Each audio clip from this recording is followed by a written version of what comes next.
Okay, now we're going to look at blood types and inheritance or genetics of blood types. If you had a chance to read through the packet part of the blood types, you'll know that the blood types are caused by proteins on the surface of the red blood cell. So if you are type A, you would have the A protein and make antibodies against the B protein. If you're type B, your red blood cells would contain the B protein and would make antibodies against the A protein. Okay.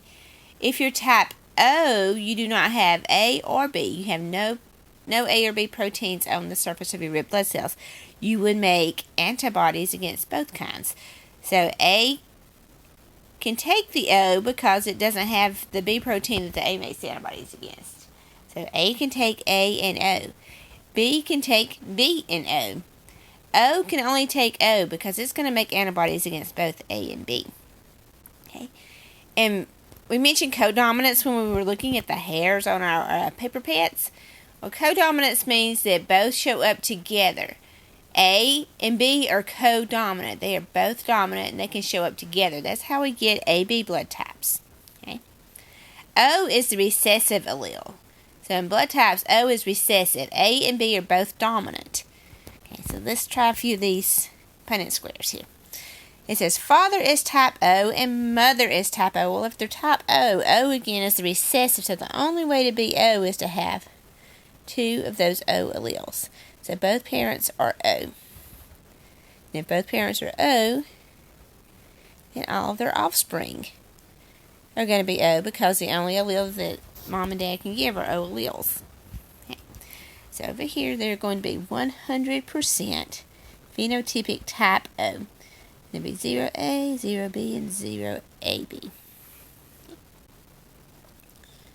Okay, next one, father is homozygous. Homo means the same.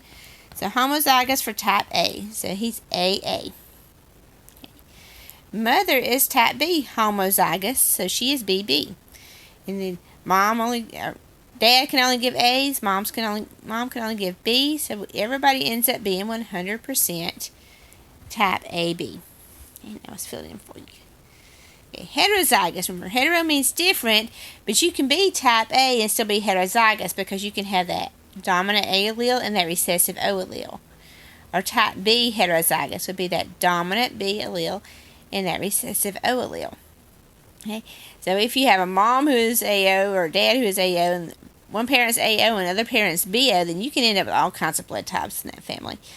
Because this offspring would be AB. 25% of the offspring have a chance of being type AB. Okay, 25% are going to be heterozygous type A. 25% are going to be heterozygous type B. And then 25% can also be type O because they can get that O from there and that O from there. If one parent is heterozygous A and the other parent is heterozygous B. Your children could have all different blood types. Okay. So the next one. Father is type O, so the only way to be type O is to have two of those recessive O alleles. Okay, so he's type O.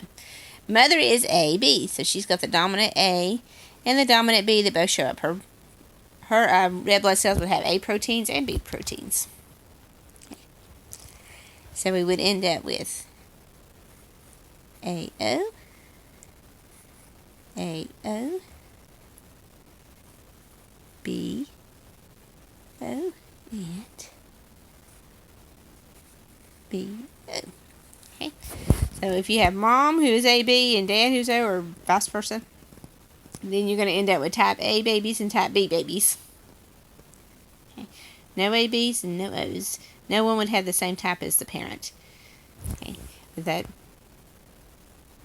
that's just how it works out. It doesn't mean that they'll say, oh, no, none of my babies have the same blood type, so they're not my babies. Well, that's not how it works out.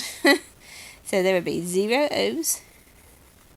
There would be 50% chance, 2 out of the 4, 50% chance of being type A. Then 2 out of the 4, 50% chance of being type B. And then no ABs. Okay, father and mother are both type AB. So dominant A, dominant B, dominant A, and dominant B. Okay, so this child would get A from Mom and an A from Dad. And this one we get an A from one and a B from the other.